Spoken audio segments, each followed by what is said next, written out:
Here we are again in Understanding American Government, and the topic, the presidency. We think of the president as being one of the most powerful people in the world. But early presidents like George Washington didn't really even want to be president. Up until the 1930s, most presidents didn't have much power, with a few exceptions like Lincoln. The Congress was the part of the government with the real power. Today, of course, that's very different. The president is extremely powerful, so much that some people talk about it being an imperial presidency, meaning that the president has as much power as a dictator. For being such a powerful job, there are not many requirements, besides, of course, winning the most votes. A president must be a natural-born citizen of the United States, have lived in the U.S. for at least 14 years, and be at least 35 years old. It also helps to be a white male from a small town in a highly populated state. And even though most presidents are very wealthy, it also helps if you look like a regular guy. Look at Lincoln, who actually grew up in a log cabin and is seen as our best president, or George W. Bush, who downplayed his family wealth and Ivy League background and stressed his Texas cowboy image. It turns out that a person's life experience or experience in government doesn't really affect their success as president. However you get there, it's a pretty good job. The Constitution says the president should receive a compensation, and today that amount is $400,000 a year. Plus, the president gets a few other benefits. There's a nice place to live at 1600 Pennsylvania Avenue, health care for life, and protection from the Secret Service. Not bad. But he or she can only hold that job for so long. A person can be president for 2 4-year terms, or up to 10 years if they take over from a president who dies or resigns. They can also be removed from office if they are impeached. This is meant to be a very serious charge for very serious crimes, and it's a long and a difficult process. The founders made the process difficult so that it would not be used lightly and so that it would not be used for political reasons. Like if there's a Democratic Congress who wants to get rid of a Republican president. But if the president is impeached, resigns, or dies in office, the Succession Act tells who next becomes president. First, it's the vice president, then the leaders of the House, and then the Senate, and then the cabinet. The president has many roles to fill and many different types of powers. Explicit powers come directly from the Constitution. Implicit powers are not directly stated in the Constitution, but they come as a result of the explicit powers. He also has inherent powers, which the nation sees as being a necessary part of the presidency, and he has delegated powers which are given to him by Congress. His first job is as chief executive, the one in charge of carrying out the laws passed by Congress. Here he has powers to add and remove people to government jobs, and most of these are pretty routine appointments that are easily approved by Congress. But some of the most important and high-profile jobs are looked at closely by Congress and sometimes challenged. He can also move people around in their jobs as he sees fit, though sometimes this also requires the approval of Congress. Lastly, he has 3 other very specific powers. The executive orders work just like laws passed by Congress, except they come directly and only from the president. For example, Bush used executive orders to limit access to abortion counseling, though most of the population disagreed with him. And Clinton and Obama used executive orders to create protections for the environment when Congress would not. The second is executive privilege, and this gives the president the right to keep certain information out of the public's hands, though there are limits to this right. And signing statements are essentially notes that the president attaches to a new law, saying how they understand the new law, or saying that they plan not to enforce it. For example, Bush passed a law banning torture, but then used a signing statement to say he would still allow torture to be used. Signing statements are generally not noticed by the public, though the president can also use a veto to override a new law.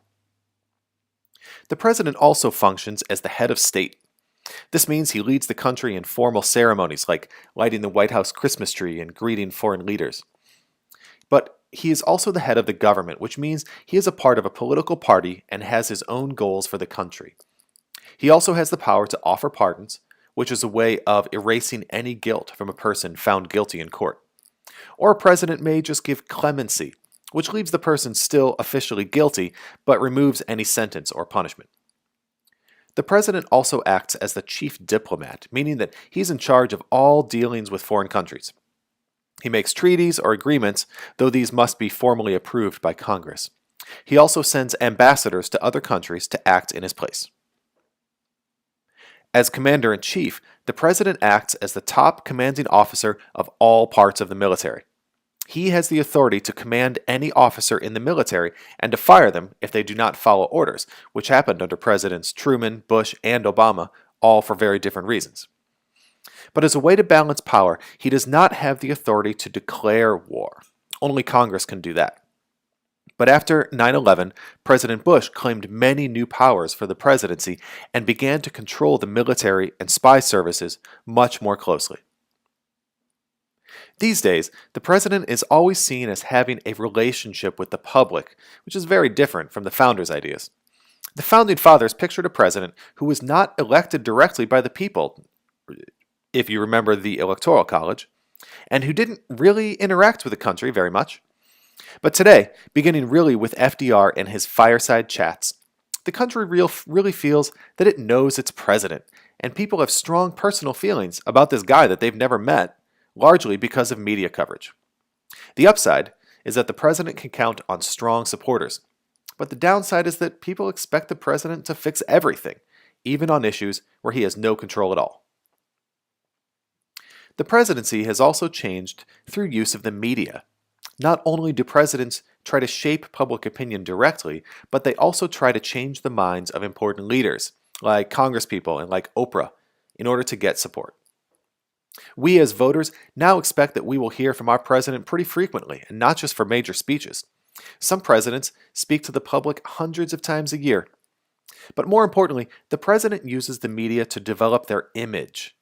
Kennedy used television coverage to convince the public that he was an intelligent and capable leader, which he was, while Bush used the media to convince the public that he was a Texas cowboy, which he was not.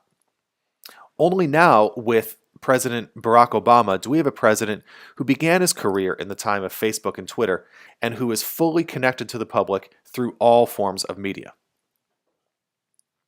In order to do everything they have to do, the president needs a huge staff of people across a wide range of jobs. While George Washington was able to get by with just his one nephew working for him sometimes, today's presidents oversee many staff members. In 1939, this became officially known as the Executive Office of the President. Despite its name, this is actually a number of offices that are devoted to a wide range of different issues. Part of the EOP is the White House office, which includes the president's closest advisors. These are the people that the president sees and works with every day and trusts on important issues. Now, frequently, these are also people that have helped the president to get elected, or whom he has worked with on certain issues in the past. Some presidents, like Bush, choose mostly advisors who have worked in Washington for a long time and who have a sort of insider knowledge of the government. Some, instead, like Obama, bring most of their staff with them from their last job, where they came to know each other pretty well. Presidents run this staff however they want to, and everyone has done it differently. Now, the First Lady is not an elected job, but the president's wife fills a very important role. The office of the First Lady is a full staff paid to assist the president and usually to pursue one issue that pretty much everybody can get behind, regardless of their political party. All the way back to George Washington, the First Lady has always been important, though the role didn't get funding for a staff until the 1970s. We have yet to see how this role will be filled by a man with a woman as president. The office of the Vice President is also part of the Executive Office of the President. This is a job that was once described as standby equipment, because there's not really much to do as Vice President until the President dies.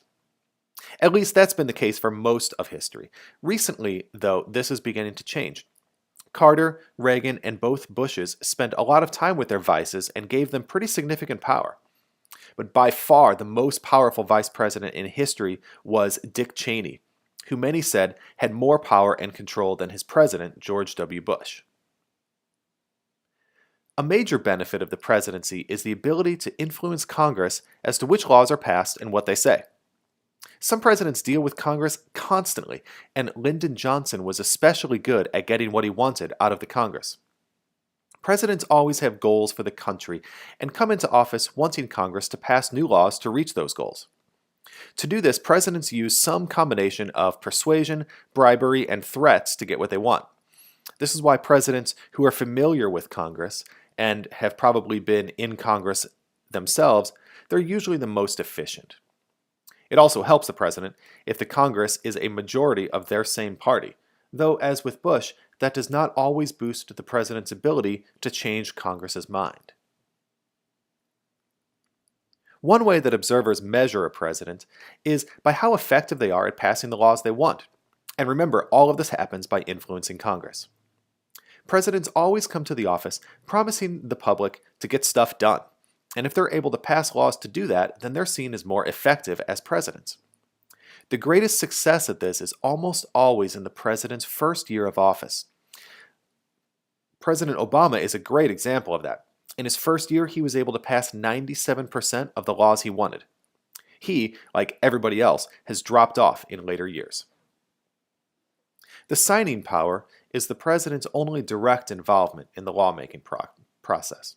Once Congress passes a bill, the president has to sign it before it's a law. If he does, well, then it's a law. If he refuses to sign it, it's called a veto, and the bill goes back to Congress. If 2/3 of Congress still votes for a vetoed bill, then it becomes law anyway. Now, a pocket veto is when a president just holds on to a bill, but he doesn't sign it. If he holds on to it for 10 days, it becomes law automatically unless Congress is on break. If that happens, if they're on break, then the bill dies. One power of the president that's almost always a political battle these days is over the budget. In 1921, Congress gave important budget-making powers to an office of the president. Since then, presidents who want to can play a huge role in deciding which federal programs receive lots of money and which ones receive a little money.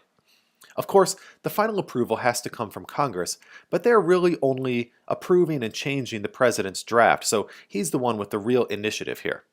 Though not all presidents use this budget-making power as much as they could, probably because they're more focused on foreign affairs, like Reagan and Bush. Speaking of which, presidents also have the power to make war. Well, they don't really. Only Congress can officially declare war, which it has done 5 times. But way more often than that, a president will commit actual soldiers to do actual fighting in actual war, like in Vietnam and like in Iraq. The president also functions as the leader of his party, which means he is a politician out for re-election. He tries to get good people to run for office, and he tries to raise cash to help their campaigns. And the president may personally campaign for someone running for office. Even if the president himself is not that popular, it's still pretty exciting to see him. But in years when the president is not up for election himself, his party almost always loses seats in Congress. These are called off-year elections, and they've always been hard on the party of the president. So how do we decide what makes a good president? It's not the same as public approval, and some presidents who left office very unpopular, like Lyndon Johnson, are actually seen as being very effective presidents. Some scholars say that a good president is a decider, somebody who makes choices decisively and sticks with them, and this makes Harry Truman a great president. Some say that a great president has a clear vision for where the country should go, a big picture view of things, like Reagan, who wanted to shrink the size of government. But others say that a great president is someone who, like Bill Clinton, is very effective at getting things done the way that he wants them to get done. But most people tend to agree who was good at the job and who wasn't. Look at the box on page 357 and see which of the best presidents you recognize, and the answer is probably most of them. But most of the worst presidents you've probably never heard of. As much as the powers of the presidency have grown in the last century, and especially in the last 10 years, the president himself is often seen as powerless to get done what they want to do.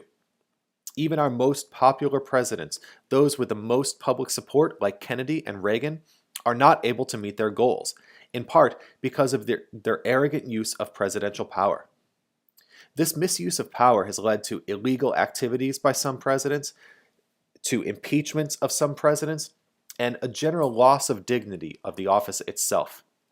Recently, as the country becomes more partisan and divided on issues, It's been more difficult for the president to win support from the opposing party. Likely, the power of the presidency will continue to change with each new person in the job. And that's it for the presidency. Good luck on the quiz.